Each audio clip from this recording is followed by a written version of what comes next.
everyone. Welcome to this session. Is it too loud, the mic? Is it okay? We are going to talk about what we call efficiency of every packet, right? Quick intro. My name is Thiago. I'm a solution engineer at Cisco, based in Canada, but we can find any type of contact. Please reach out if you need in the end. Just some housekeeping here. On your app, you can join the discussion on WebEx. Please join. Feel free to send questions there. I'll keep monitoring them during the week. We can just exchange contacts. You can ask more questions on the topology that you guys have, on the cases that you have. Feel free to reach out at any time. Which are the topics that they're going to go through here, right? We try to put some fancy names, use technical to make it happen, but basically, we are covering instant predictive failover, TLFA. We are talking about PCEs. We are talking about segment routing, performance measurement, flex algo, and quick intro in SRv6. How many of you guys are already running segment routing? Okay. Anyone running SRv6 already? Okay. Anyone running SRPM or flex algo? Good. Something new. To summarize, right? How was it, and if you get a pre-2000, right? You deploy your router, you deploy your network, IGP established, OSPF, ISIS, doesn't matter. You have LDP running for your MPLS, and that's it, right? If something fails, you fail over to the second link, and then you need to, if you need to tune something, it's going to be pretty manual, right? After that, we started having, people started using more traffic engineering, SRVP, segment routing traffic engineering, or route maps or something like that. They start using more your active and backup link. But again, if something fails, sometimes it was easy to recover. Sometimes the failover was happening fine. Sometimes you need to manually react. But also, when you start going to environments like multi-domain, or dual OSPF area, 3 OSPF areas, or if you're aggregating a partner or a company that you need to integrate, having SRVP, TE end-to-end is tricky. It can be it's tough to get LFA 100% if you can on a multi-domain environment, for example. What we're going to do now is what is happening now. And when I say now is, these solutions, they're not brand new. They are there for 2, 3 years, 5 years. But we see customers that they don't know that implementing some self-correcting stuff is really easy, right? So the idea is how to have your network to, if you have a failure, also self-correct itself, right? We are going to do everything based on this. All the topology, all the tests that you're going to see, we have routers 1 to 5 to 8 being your P and PEs, let's say. And that all the examples we're going to probably fail between 3 and 5. And the idea is just to simplify when you go back, now I see we have the same story and we're building on top of the same story, right? A brief of segment routing for the ones that we don't know and some nomenclatures that we are using. Segment routing, you just add SID, so an ID to each one of your routers. On our lab, on our demos, we're going to show it's always 16,000 plus 1 plus X. The X would be the router ID that you see here, right? So router 6, router 7, router 8. We always have the loopback, and the test will be done from the loopback. So you see 1031X. Make it easier for you guys to see the router ID as well. What is segment routing? It's the difference, right? What we call is source routing, right? If you have a destination that needs to go to 1031.7, you get IGP from 1 to 7. That's the default. That's what happens, right? And the way that you do is you get one label only, 16,007, and you tag that packet in the entrance, go to that final end. You don't have the LDP that every path, you need to forward to this one, and now it's swap, and you forward to that one, you swap, forward to that one. It's always the same, right? But when you go on the SRTE part, what you can start building is, what if you need to still go to router 7, but you have a demand that you need to send to router 3 and router 6. For example, I have a tap router a tap device on router 3 that I need to forward the traffic there. Or I have I need to go through after 7 because I will remove router 6 for maintenance. So segment routing SRT gives you that facility. Are you guys aware of segment routing T already, like SRT? Are you guys using that already? No? So we are going to give you some examples how to use it, what can be done, and how you tag traffic. But the idea is really segment routing. When the packet enters the network, you tell them how to reach your destination, right? You don't need to every single place you reserve bandwidth or create new tunnels or anything. Just using that route ID SIDS, the packet will go through it, right? So let's start with TLFA. You have your network. You're running pure SR, okay? You replace the LDP. You don't have LDP problems anymore, and you're just doing pure segment routing, right? What happens if you have a traffic going from 1 to 7, and suddenly 2 to 6 fail, right? If this fails, what's going to happen is, oh, this is not going, it's going too fast. So what happens is, traffic will go from 1 to 3, and we are talking here traffic like during convergence, right? Your IGP still didn't learn all the database from all this database state for every router. We are like, I'm starting to converge my network, right? So if packet hits 3, and 3 didn't learn yet that this is broken, 3 will try to send the traffic back to 2, because that's what it knows on the routing table, right? So what TILFA gives you is, if, for example, if 2 to 6 will fail, you teach 2 how to reach 7 in advance. So as soon as a packet reaches router 2, I will add a tag, so a SID, so I will tell this packet to take this new path. And when the packet arrives on 3, 3 will see that packet and say, hey, I cannot send back because something happened. I will keep forwarding to the new path. So that's the idea of TLFA. You teach your network a redundancy path to use it, to be used during failover, during your convergence, until IGP is fully calculated, okay? So back to our example. You have a flow going from 1 to 7. Something happens between 3 and 5. Packet will need to go through 6 and 7. And the reason I'm saying this is like we didn't force 6 to be the guy. I'm just saying IGP will be pre-calculated to use 6 in parallel as a second path to reach router 7, right? So you don't need to wait all the database learning. I'll play the video. If you have questions, please hold until the end of the video. It's like 3 minutes, 2 minutes every video. Just because pausing the video can mask the PowerPoint. But how does it work? So we have router 1, if you see the names, and router 3. So we are going to start showing the route on router 1 to router 7. And you see we just have one route here. I didn't implement anything yet. You're just running pure SR, as you know, right? You have the block, you have the SID, you have everything there. If I do a trace from router 1 to router 7 from router 1, I'm going through routers 3, 5, and 7, as that first arrow was showing. Nothing changed. Let's analyze now on router 3 perspective.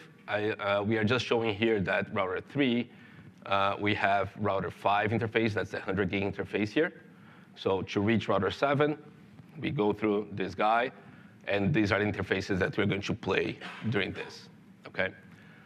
And on router 3 perspective, we just see one route only. I'm going to paste the TLFA config, and I'm going to show you what it means. And I'm pushing to all config. It's going to show there quickly. If you do show config, this is an XR box. So we are using what we call config templates. So we can just use that template inside ISS over SPF, kind of using regex. And this is what I'm enabling. Fast reroute per prefix on level 2 on my ISS topology. TLFA on level 2. This, when I push this template on every interface that I enable, that starts with TE or 40 gig, et cetera, that template will be pushed. I don't need to go per interface and enable that anymore because the template is going to be there. And I enable microloop avoidance segment routing. So just by adding this fast reroute CLI, now I have 2 routes. One is my main one, still the same, which is protected by a backup route. That's all that we've done. Now you have a backup path to go to 6, taking a different destination. Okay? And this is valid. So on the SIS, what we show also is the fast reroute. On this case, now we have 100% of backup paths for all the routes that we have in the network. So all your subnets, all your loopbacks, all your point-to-points, we are protected now for this type of failure. Same output on router 3, just to show what's going to change. You have the main one that was there before, and now I have a second path. Okay? So we are showing this guy here, now it's router 6. So my backup path, pre-calculated before the issue happened, is already there. I know that I need to use router 6 as a backup. So we put ready, to simulate a failure between 3 and 5. We do a ping, just to show it working. Start pinging. We shut it down, 1 packet only, and then we flip the traffic. Okay. How do we know that this traffic is now flipped? We do a new trace route.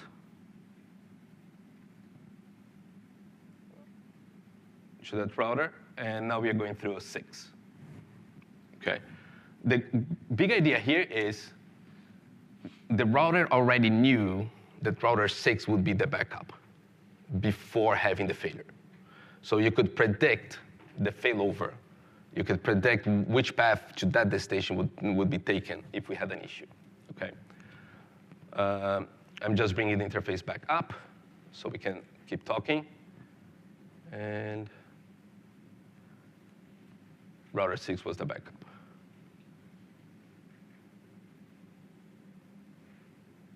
Okay. So as I said, on these slides you have all the PowerPoints, all the comments. Go for it. So is there a need for BFD and all those other things still?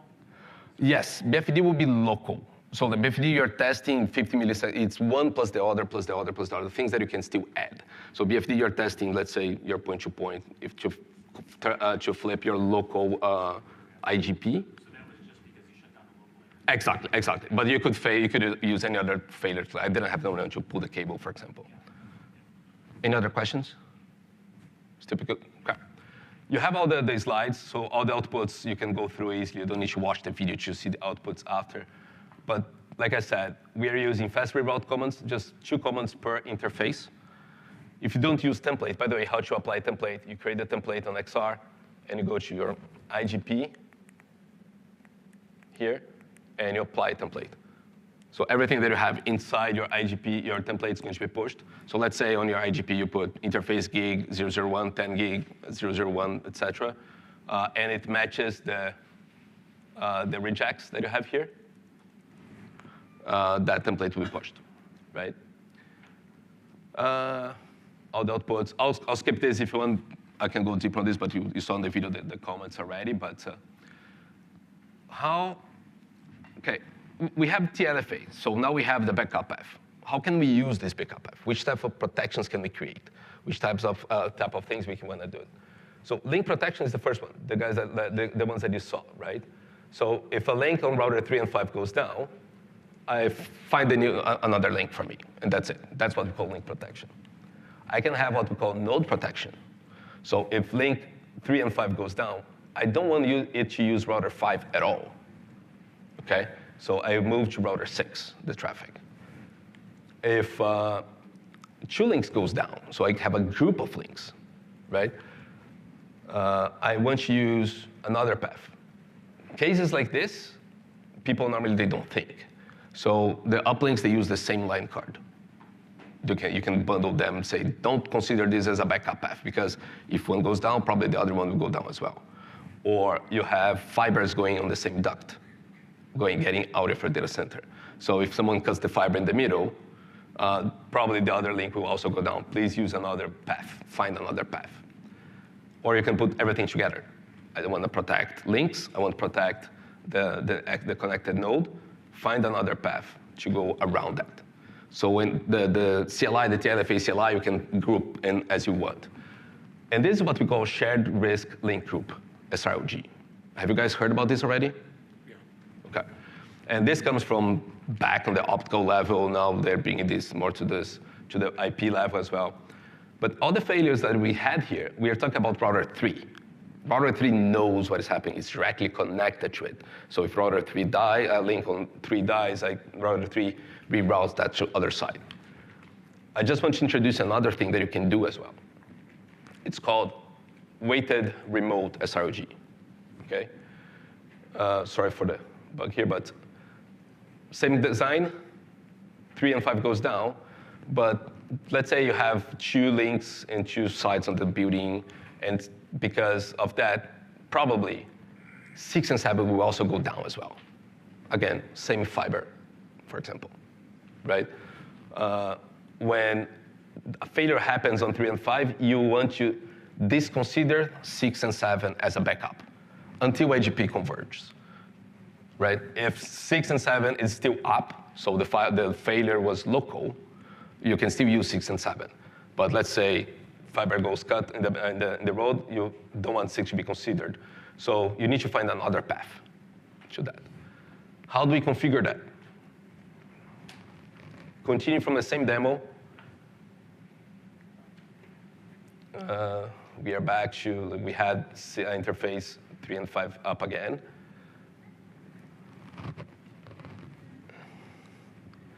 So what we're going to enable is SRLG. Remotely, we create a group on router 3.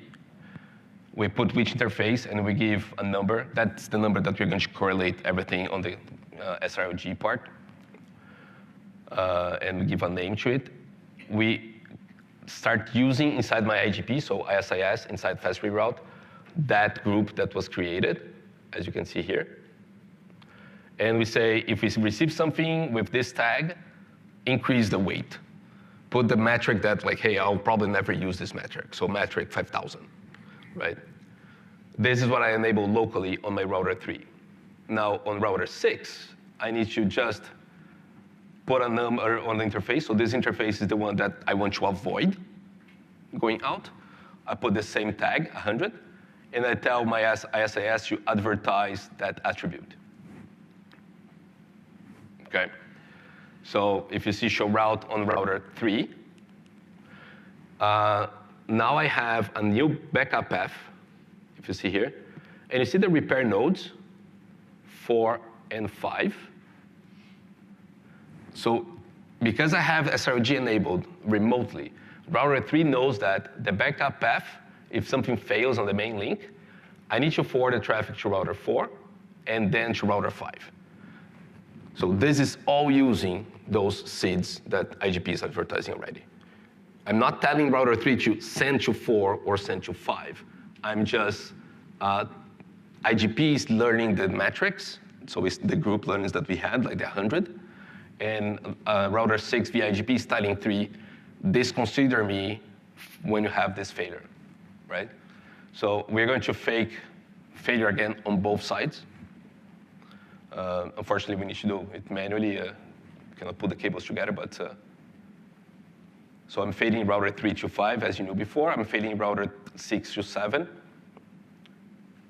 And I have now the trace from router 1 going 3, 4, 5, and 7.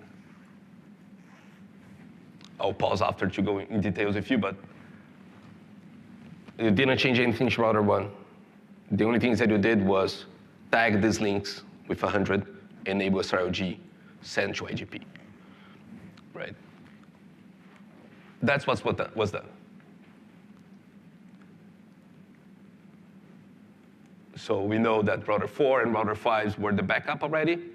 Before the failure happened, we shut down the links to simulate a failure, and the IGP will forward the traffic to 3, 4, 5, and 7.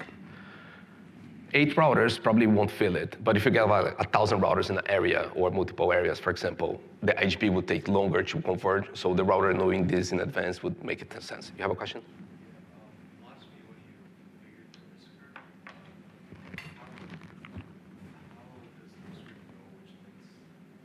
Say it again? How does the risk group know which links are in? So you decide. You need to define. So put name group and the value. So it's just like a tag. So for example, these links you can put instead of group 1, you can say fibers going north will have the number 100. Fibers going south will go fiber at group number 200. So exactly, and you tie that to the group. So you get your fiber plan, for example, or your line card plan. You decide those tags as you want, but then everywhere around your network, if you see router like the tag 100 on these routes, on this interface on SROG, hey, this belongs, they probably are correlated in some way. Make sense? Yeah.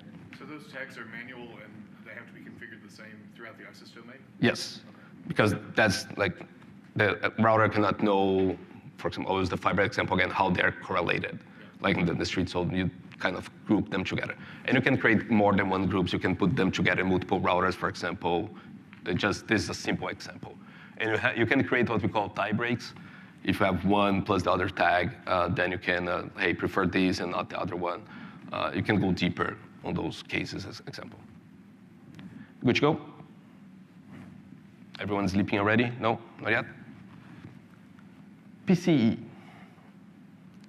What is PCE for you guys? Well, do you guys use PCE already? Do you have a PCE running? Is it just to collect data and send to CNC to Crossworks, or what do you guys use PCE for? That's it?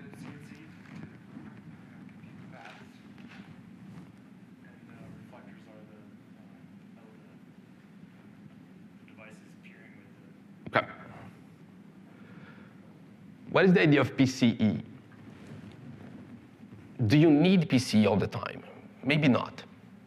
But when you start creating policies, when you start creating path computations that involves like multiple domains, multiple protocols, that you have, I don't know, multiple vendors, right? And you need to collect that data to decide which path to take, for example. You need what we call PC path computation element. This can be a virtual router because you don't need to have traffic through it. This a virtual box can be. This can be any ASR, small ASR 9K, running XR, for example, right? How is this deployed? Normally we put 2 boxes, 2 PCs. We don't recommend merging with router reflectors, although it works, just because if you want to apply a patch that will impact your router reflector, it would also impact your PCE, but it works with the same router, right? An example here, for example, right? How do we get that data? First step is peering the PCE with IGP speakers. It can be any IGP speaker in our network. If you have multiple domains, like IGP1, IGP2, you need to peer with 2 domains. Normally, we are here doing just for 1, but you would peer with 2 IGP speakers on each domain for redundancy, okay? And it's just BGP link state. So this will make your IGP speaker, PEPE, to send all your IGP information to your PCE. And the second step is the PSEP protocol, Path Computation Element Protocol. That will be how the PCE will talk to your PEs, then you connect to all your PEs to decide a new path, to move that link towards a new environment or a new route, right? So you have your SRTs, your segment routing traffic engineering policies already deployed, but now instead of computing them locally on your PE, you ask the help for your PC. That's what we're going to do here, okay? Demo. We go with the first step. Play. Oops.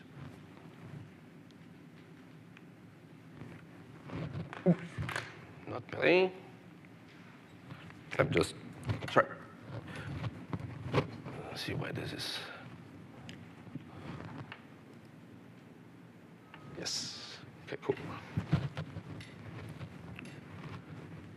So what we're going to do is we decided on the PCE, we have just one. We are just enabling a BGP address family, which is called linked state.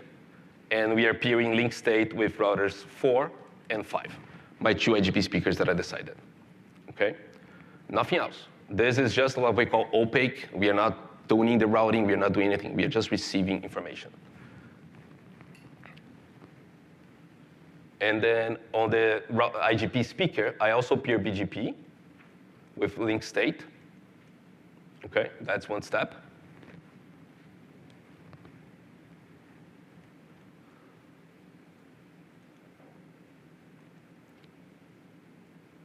And now inside my IGP, I will tell that router to advertise my link state, to distribute my link state.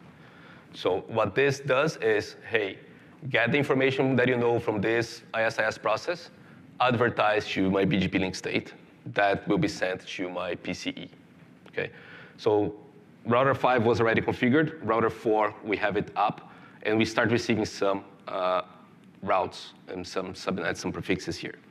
Okay, BGP, so it takes BGP time to come up, but if you take a look, what we are going to see here is we are not receiving just loopbacks. We are receiving information from everything on your network.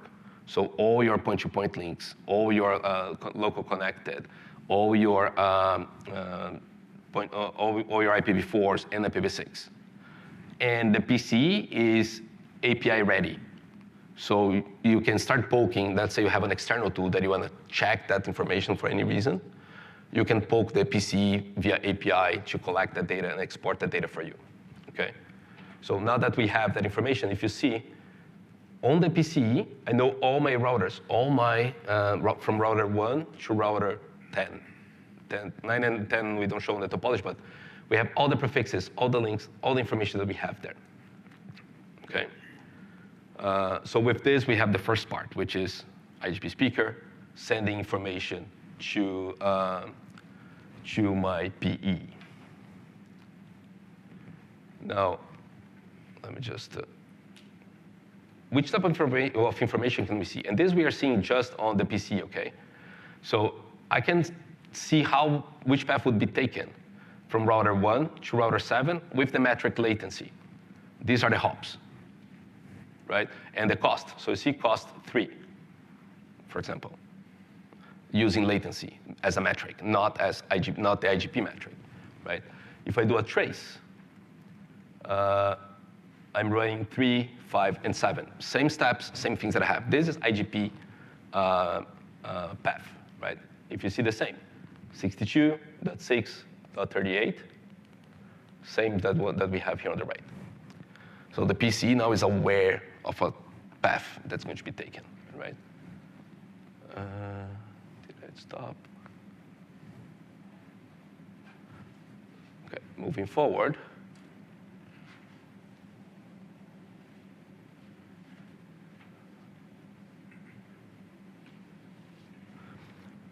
The other thing, how do we configure now the second step, which is the PSAP, how the PCE will talk with your PEs.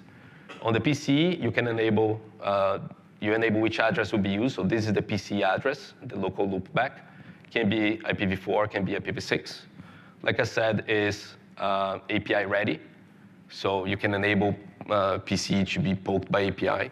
If you integrate with CNC, like Crossworks, that's one of the steps. That's how the Crosswork talks with the network, with the PCE. So that's how we build on the PCE side. You can go deeper, like select which peers you wanna put more security on top of it, if you wanna put password. But on the PE side, what we do is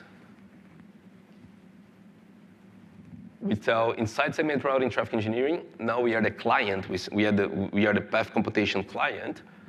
We tell which is the address of the PCE, either IPv4 or IPv6, which is my source address that will be used. Okay, And now I can see either from PCC, so a PE side,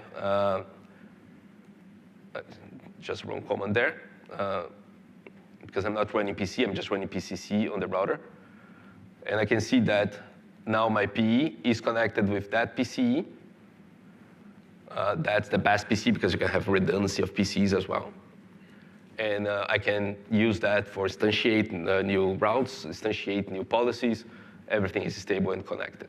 So this is the command that you run on the PE side. So show segment routing, traffic engineering, PCC, IPv4, peer. And okay. And now we're going to see the command on the PC side if you want to check how many PEs I have connected. Oh, sorry. Gosh. Yep. Let me just go back here. But if you see, I cannot move forward.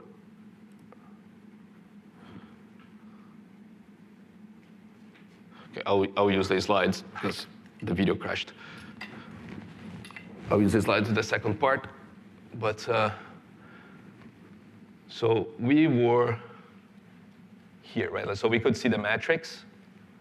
I can see the metric via segment routing as well if I want. How to configure the network on the PCE side, how to configure it on the PCC side here, how we see the status on the PCE side, how we see the status on the PCC side. Okay.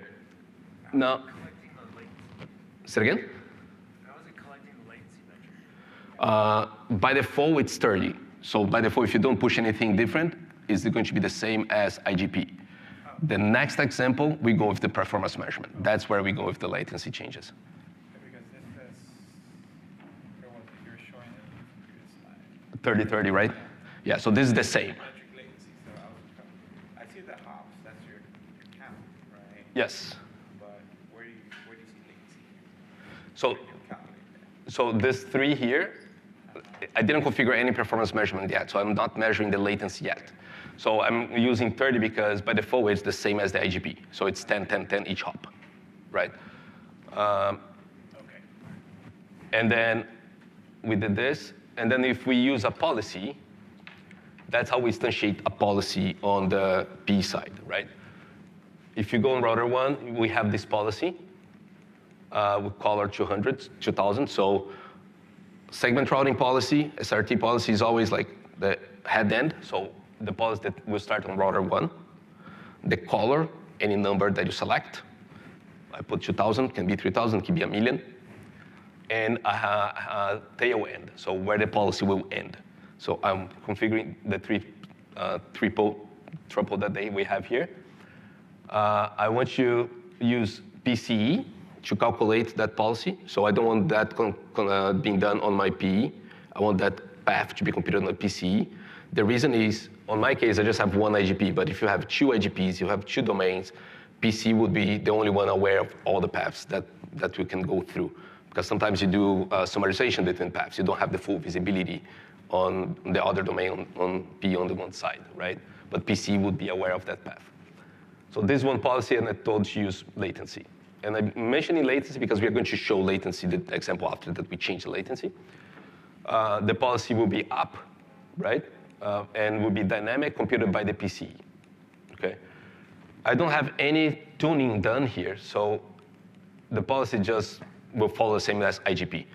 Please send to router 7 directly, okay? And then that's how you see that policy being up on the PCE perspective. So if you connect to the PCE, you can have all the policies, the visibility of all the policies that are configured on all your network, okay?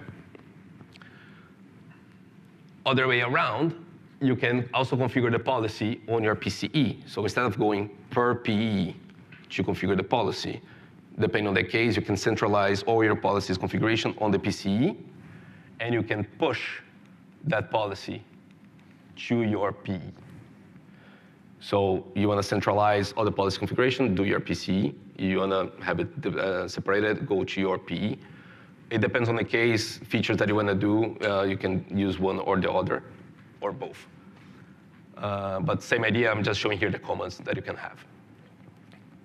Now let's talk about latency. All this that I said was PC is there to have visibility, you know what's happening on the network, you can compute new paths, etc. What is SRPM? Imagine that you're going on a road trip.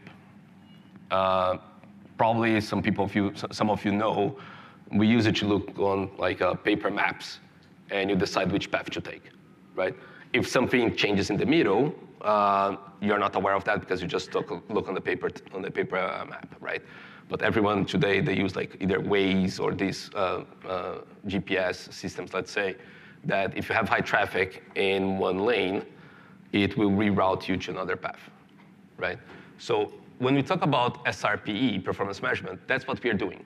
We are enabling a feature on the router that will start advertising the latency between two devices or multiple devices. You can go deeper on that configuration.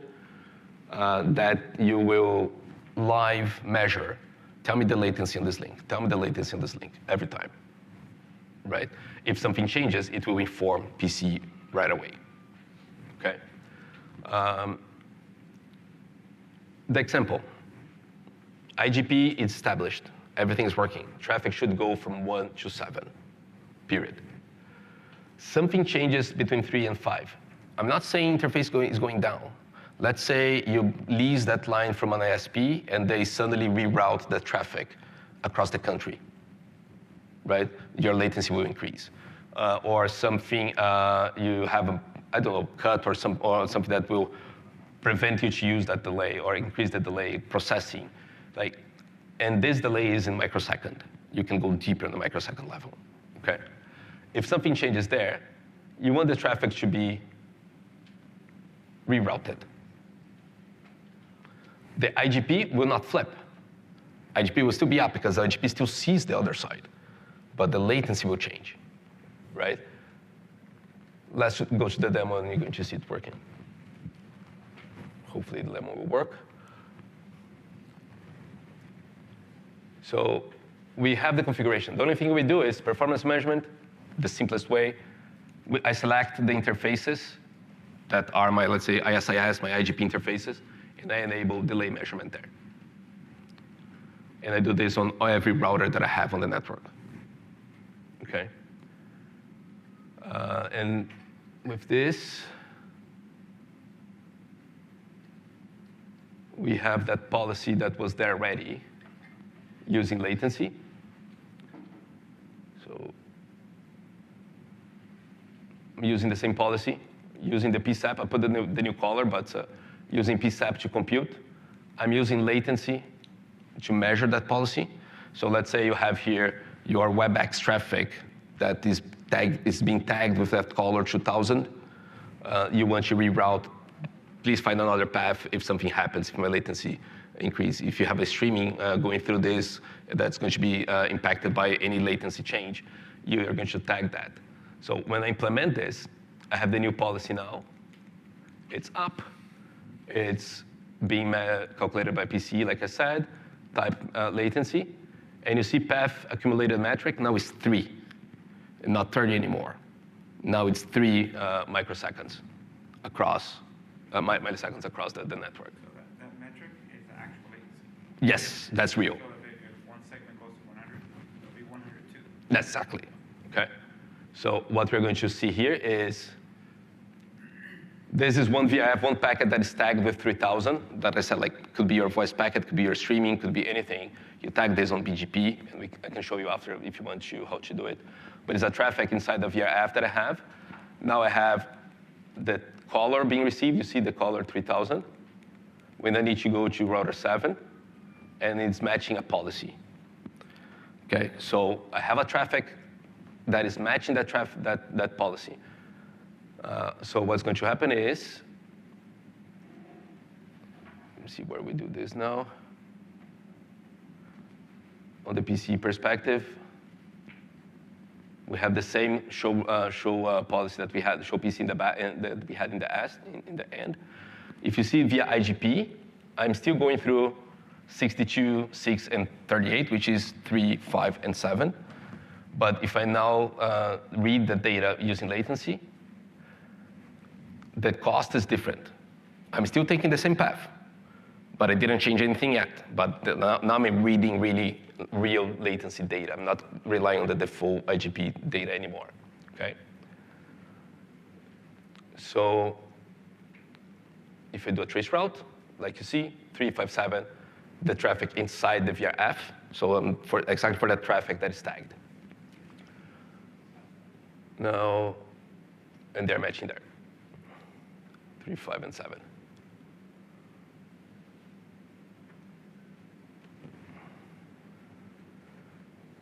And we can see the interface 10 gig 00100 that we have the policy. We have the packets being forwarded through that interface. That matches that policy. Okay. We put all the commands that you may want to test if you want to redo it in the test. You have all the commands there that you can try in your lab, that feature. And you see the exclamation here? Remember TLFA that we configured? That we have the backup path running? We are running already TLFA on top of this. So it's one feature adding to the other. I'm going to fake a latency change now. So I'm increasing 100 on the link between 3 and 5, right? So when I do this, I could then I have long range fibers to change, so we just fake the latency being advertised. And if I do a show segment routing, you see this? Now I have a list of SIDs right here. I'm still need to reach 7, but now router 1 say, hey, don't follow the default path. Send to this SIDs, to this identification on your path, right? The metric is still 3 because it already found a new path with low latency. That's why I don't see the 102 there anymore. You see, now it's a new path. If I take if I do the show PCE for the latency, it's a new path, which is the same that you see there, 66, 41, and 38, which is the 7 income interface. And if you do a trace, I'm going through 4, 5, and 7 now. So that was, oh, thank you. Yeah, much better. Yeah, so if you see now here, I'm not going through 3, 5, and 6 anymore. I just have that. And now I'm using a new interface. Okay. The link is still active, the other one. You see, I'm using it as my backup. I didn't remove from IGP other traffic that you don't care. Let's say you're running your backup replication, you don't care about latency. You can still use the other link. But now this found the new path. You can see that now. And I'm going to 7, and that's it. Everything dynamic, just put low latency, and that's it. Remember that I told about this. So I also added the extra constraints. What does that mean is when I look for a redundancy path, I can create some constraints and say, hey, don't take any path that is higher than 30. Or if you have a path, the new path will be higher than 30, drop the policy. Find another way out. But I don't want you to rely on any policy anymore. So you can create constraints on top of the policy. So you can keep flapping multiple paths as you want. Yes? What would happen if the traffic you rerouted for the lower latency created that path to have higher latency itself? Could it oscillate? Could it get stuck on? You can create constraints. That's where we start going through kind of, it will recalculate because you have higher latency there, of course. It will try to find another path with the second lowest latency, let's say. You can create constraints, and if you have a variation of 5 or 10 or 100, you can don't move or wait a little bit to move. You can create those constraints as well. You can use, for example, disjoint paths. Let's say you have a traffic that needs to go through path A and the other one needs to go through path B. Using PCE, when you create a policy, another constraint is you can always say, hey, I want these traffics to never cross the same path. They find their way around the network to get different paths. And comments are there. I'll skip if you want me to go back to these slides. Let me know. Yeah, go ahead. Is latency the only option? With performance measurement, yes. You don't have packet bounce or jitter as an option? We start going to more what we call IP measurement, which you can, like PCA, then you can measure on packet loss, QoS utilization, and then it trigger from there. That's what we call a solution they call PCA. I don't know if you heard about it already. Okay, so how frequent does it do the tests for latency in that setting? You can tune. You can tune every like microsecond, for example. What's the default? I don't recall. I can take a look on that. I don't recall exactly the time. So we have these slides here. So, since you brought up PCA, can PCA signal Yes. your IGP? Yeah, you can play with that as well, the policy. Flex algo. You guys are not using Flex algo, but have you heard about the term? Do you know what happens? What can be done? Okay, 2 examples here, but we can expand in a lot of type of examples. You have your network, still the same network, okay? You want to create data planes. I'm not saying new VRFs. I'm saying different data planes. So you want to create, let's say, I want to have a Flex algo that we call green, okay, or blue. That one will be, hey, get always the lowest latency when I use this plane, okay? Or I have another plane that will have a low-cost link. That I want to use these links only for data replication. Like I don't care about performance, like create a new topology just for data replication. Higher end customers, lower end customers. Paths that you own the fibers, paths you don't own the fibers. You can decide how you want to label them, right? But the idea is you create multiple planes on your network. And you end up getting different features, different routing there, right? How does it work? By default, you have IGP running, which, by the way, it's already Flex algo. It's what we call Flex algo 0. So every time that you hear the topic called algo 0, that's the main, just the IGP table that you have there, okay? We're going to create one that is called algo 128. And those are the links that I decided. No reason, just you imagine. And these are the links for Flex algo 129, okay? You always select how you configure this, just to go quickly back. You see n plus 100. Remember the seeds in the beginning that we had like 600 plus 1 plus 2 plus 3? Those would be the router IDs. When you create Flex algo, you also give seeds for that topology. So the way that I configure here, as you're going to see, like when we say Flex algo like 100, it's going to be 128 plus 100 or 120, 100 plus the regular seed that they have. So router 1, we have the seed 101 for Flex algo 128. Router 7 will have the seed 107 for the 128. You can have the link, it's not to be used only for one color. You can have multiple colors if you want, okay? On my case here, we just put a 1, just because, for the sake of example. But in the end, they're all together. You still have the same IGP running. You decide if you want to use it or not. You don't need to put all the traffic inside the Flex algo or not, okay? The idea is, imagine that this is blue, something wrong on this slide, but this is all blue. You're running on the blue topology, right? Traffic will go through, as you know, 357. Something fails. You want to find a new path, but just relying on these routers. I want to disconsider everything else. So you go through 4, 6, and 7 now. TLFA still running here. So you have TLFA for the IGP, and you have TLFA inside the Flex algo. So everything that we presented before is still valid when doing Flex algo. You're just adding a new layer that how you can segregate traffic. If router 4 and 5 and 6 fails, you can go back and rely to the regular IGP to that traffic. Okay, so it's not like if you put a traffic inside a Flex algo, you are doomed to that Flex algo. You can go on and come back if needed. And you don't need to go and no shut and unconfigure stuff, right? same concept with a green. If something goes south between these guys, you want to reroute.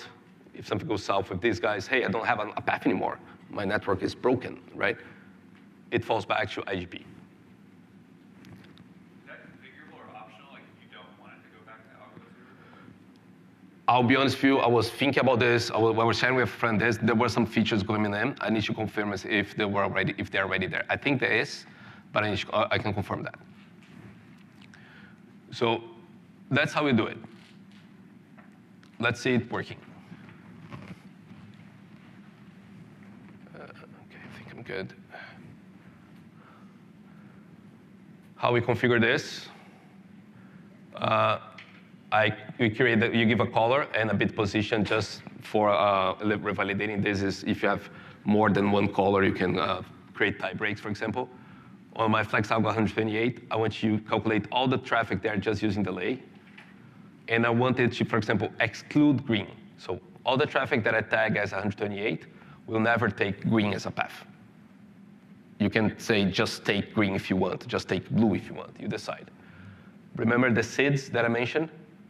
So now my SID for router 1 is 101 for 28. So if you see a SID with this number, this is the destination of the router, okay? And it's based on the one that you have here.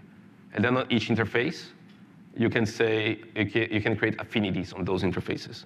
So you put the colors on that interface. Is this a blue interface? Is this a green interface? Is this a blue and red? Is this a blue and green? You decide. You can create multiple ones there, okay? If you see I'm creating this, you have some commands to see that. It's configured local.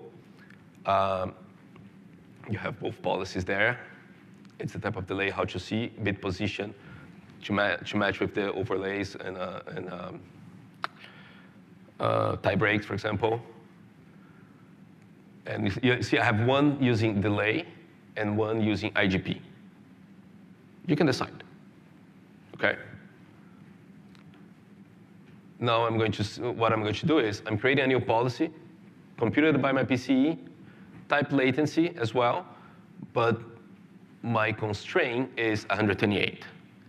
But if you see here, I'm not telling my PE, we changed it just to give you some more examples, but I'm not telling my PE which is my tailwind. I'm not saying just enable this policy if I go to router 7. I'm creating an on-demand policy, okay? Same concept, but the idea is as soon as I receive a packet that is tagged with 4000, I will push it to this policy. And I will create a pod tunnel to that PE. Can be 7, can be 8, can be 10 routers. You don't need to know anymore which is your end, and you just put on demand, okay? So I have my policy up. Now it's BGP on demand, as you can see here.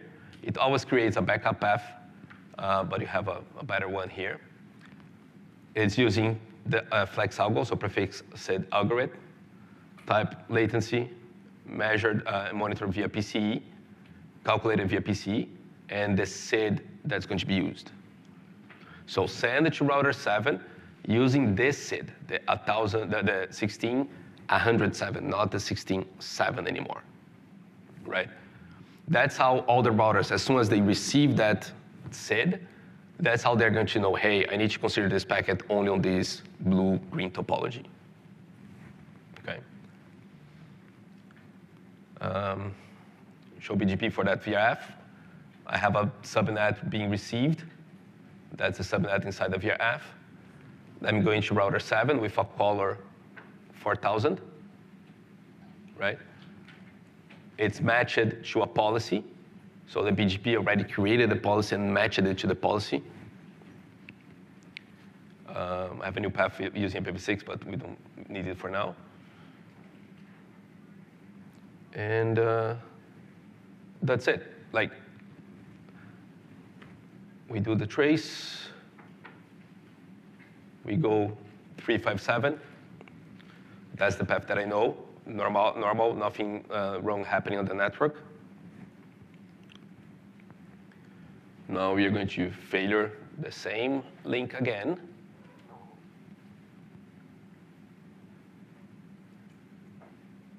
prefix SID that I need to reach, the metric. Just show you more again here. The algo inside the database. The same interface that we always flap. We'll shut it down between 3 and 5.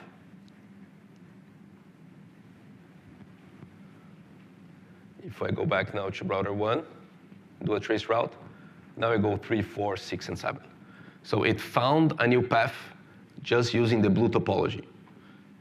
Normally I would go 3 directly to 6, but if you see if I get another traffic, you see during convergence, because the flex algo was kicking in here until it gets a new path, now I got a new path. So that was really the example, like we have everything together and tied up together for the route. 4, 6, and 7. And if you see the policy, still going to router 7, still up with the latency. The policy didn't drop. That's what we want to show.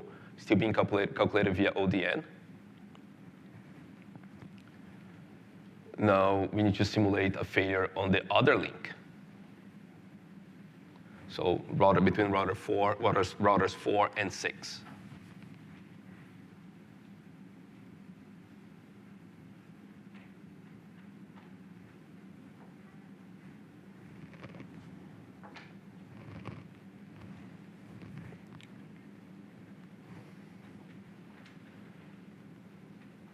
Okay, now you see 4, 6, 7 for that route. We calculate. I think I shut down the wrong interface, to be honest.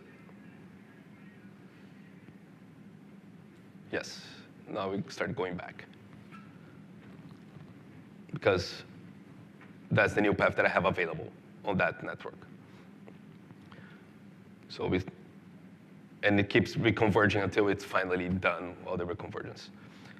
And so that's the idea, right? Like with just creating the caller, normally you say caller, but you can say secure, non-secure. You decide the client A type of traffic. You create a flex algo topology that you want, and then you advertise that towards your environment, towards your IGP. So all the routers need to know these SIDs, because they know, if not, they won't know how to treat those new SIDs that were advertised. And that's how we see all the differences there. When we go up to the end, we're going to see a new path coming up. Oh, sorry. That policy is on, but when the policy is down, it will find a path with the policy down. Okay? Last but not least, SRv6. Does anyone know SRv6, using SRv6? I think a friend in the end. It's a big change on the network, but I'll call simple change. Some customers, they are afraid of talking IPv6. But the idea is, if you think about SR, what SR changed from MPLS, you removed LDP from the picture, right? So you started doing everything inside your IGP now, and you need IGP and the labels and the seeds and everything running there. With SRv6, you bring all these functionalities to still inside your IGP, but you're now talking inside your IPv6 header. Okay, so if you have your backbone or your network running pure IPv6, you can run SRv6 and maybe SRv6 on the end, right? One thing that we have as a differentiator is what we call micro SID. Remember the SIDs on a SR, every router had a SID. Every router will have also we call a locator. So router 6, router 7, router 3 with some functions there. And that's how we configure locator. I'll show you how to configure it, but this locator is advertised inside IPv6. If something in the middle doesn't run SRv6, if you need to send this traffic through a firewall or through another provider that you don't exchange labels, right? But you have IGP running and IPv6 IGP running, you can extend your layer 3, layer 2 from one side to the other side through a path that you don't have LSP, for example, right? You can, and on this micro SID, you can create metrics, if you want to policies, if you want to say, hey, send to router 6, then to 7, then to 3, then you do what you need to decapsulate. So you can create policies, and everything will be done via IPv6 routing. Where to use this, right? Like, if you need router summarization, something in the middle that you need to summarize, but still need to extend that. So IPv6, you can help with that. If you need Kubernetes or container, you want to bring, for example, the concept of VRF to inside your container. You can run solutions like isovalent Calico, isovalent Cilium, that you have your container peering SRv6 with your network. The network will be a pure, let's say, GRT IPv6, but you have your VRFs inside your container if you're doing NFV, for example, right? The example that we're going to show here is simple. Like, we're not putting policies on top of it, but everything that we've described, you can do that. You can merge with that. You can add on top of that to use self-healing. But routers 5 and 6, they won't talk segment routing at all. Imagine that you go to a retail store, you buy any router there that can do IPv6. You can put on here, and your traffic will still cross it, and you have your layer 3 VPN across it. That's one example, for example. Can I ask you a question about that? Yes. SRv6, all that info is carried inside of ISIS or something? Inside the IPv6 header. So if you have static routing, IPv6 static routing, you can do that, no problem. But how do you get the label assignments or the service? You configure what we call locator. So the devices that needs to open the traffic in terms of your layer 3 or layer 2 VPN, on those you enable SRv6. Yeah. The devices in the middle, Yeah. we don't care. Yeah. You don't need to open or create seeds or do anything.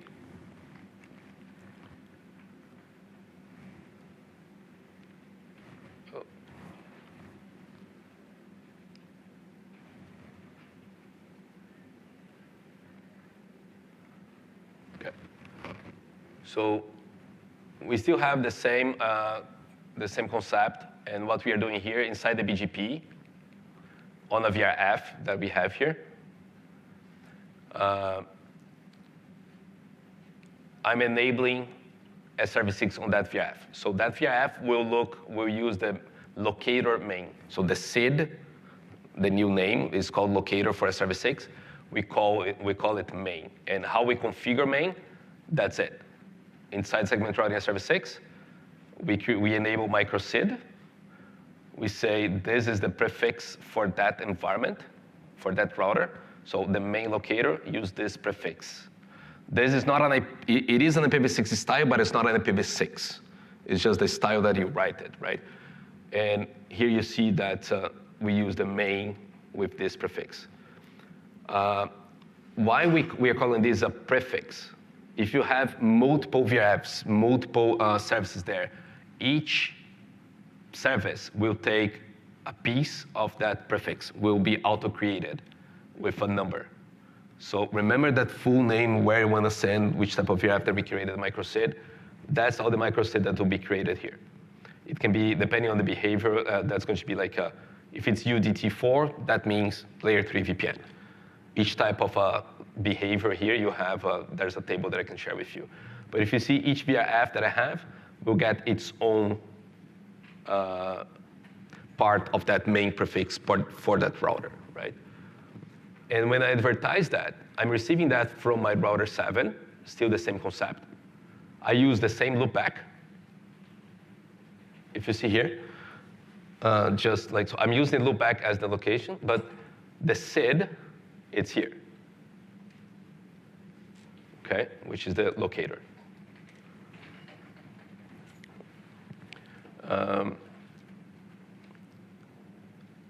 Now, let's keep going. If I'm checking the Ceph for that specific route inside the VRF,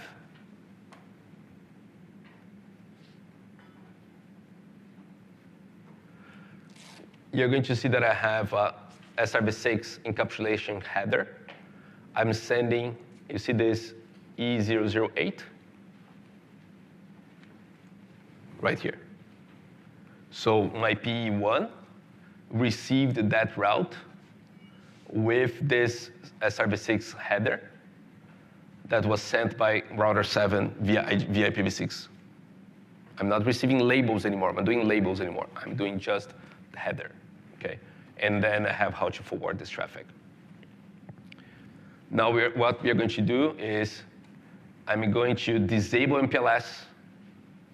I'm going to disable all segment routing on router 4 and router 5. Sorry, router 5 and router 6. So now we did those routers in the middle. We create a break on the label. It's just really show that I'm not exchanging labels at all, right? I just have IPv6 IGP running there. I don't have anything on IPv4 running anymore. And I don't have any label on those boxes anymore. It's really to prove that I'm just doing IPv6 routing on that guy. And if I do a ping inside my VRF to router 7, I'm still pinging. So everything that we talked, TILFA, performance measurement, flex algo, we started bringing all these things. We can use all the features, but if you go SR, for example, you need to have SR and all to SR and migrate it, or you have translate servers and everything in parallel to have MPLS with SR at the same time. If you go SRv6, it's not a turnkey migration. You can enable IPv6 routing on your network. You can enable those features that we talked, performance management, flex algo if you want, everything. You can create, and then you start assigning simple VRFs or prefixes to start using SRv6, for example, with all the features that we already talked before, right? That's it, questions? So you can have V4 enabled. You can. You can see what MPLS, and I disabled just to prove that I don't have anything running there. But if you think about a migration perspective, what you would have is everything running IPv4, all your VRFs, layer 3 VPNs on top of IPv4. You enable IPv6, you can use unnumbered interfaces if you want, but you enable your IPv6 IGP across. You give your PEs the locators that you want. For example, main for the main services, and then you create secure client either side. And then you can start migrating per VRF or per CE or per link to that new SRv6. And you don't need to change all the PEs involved. You can change one, we'll send back SRv6. When traffic comes back, can be IPv4. You can have both like during migration phase.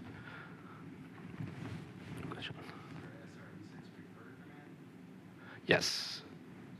I'll be honest, like every time that we go with SPs, and I'm seeing a lot of enterprise customers as well, going towards mainly SRv6. Like another benefits that we have with SRv6, like you save MTUs, you reduce number of labeling in the middle. Like route summarization, you have multiple areas you can still do with SRv6 and have the same type of visibility.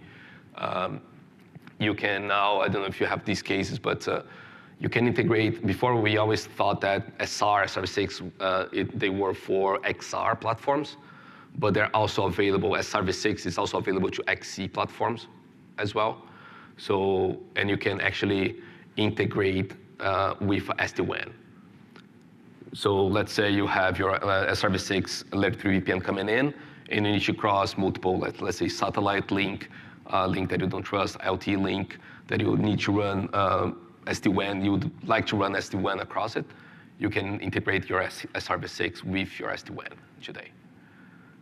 So a couple of ideas, that's why like SRv6 is much easier, and migration is simpler, right? You don't need to do a turnkey, think on mapping servers and anything. If you go from MPLS to SR, I would say go from MPLS to SRv6, much simpler. Questions? Just one comment here, like you said this that we put like main and low latency here. You can create metric, you can create your locators For example, the main, I will rely on path computation using IGP, and my low latency, I will rely it running low latency, like latency. So I'm not creating flex algo, I'm just creating two locators, one relying on IGP, one relying on latency. So that's a simple to do, yes. So you're advertising link local addresses for the links, for the interfaces. How would that tie to a global address that would be assigned to that interface? Or how would that kind of complication occur there? So normally that prefix, the locator, let's say, it can be anything. Like you don't need to advertise that. What you need to advertise is, let me see, here. The source address, this guy here that I put, it's still a local, but that's my loopback. Because it's a lab, I put loop, but you would put a global on your loopback. Because that's how you put. Here, it's just like, if you can put, for example, BBBB for your main, and then you put BBBC for your low latency. So when you see that header, they will always be sent with your loopback, sorry. But you would see your the IPv6, the SRv6 header with your different locator, then you can easily identify, hey, this is a latency calculation. All the comments there. Any other questions? Nope. Just some two websites that I like to advertise. Segmentrouting.net. If you guys don't know, you have all these comments that are available and expanding a little bit.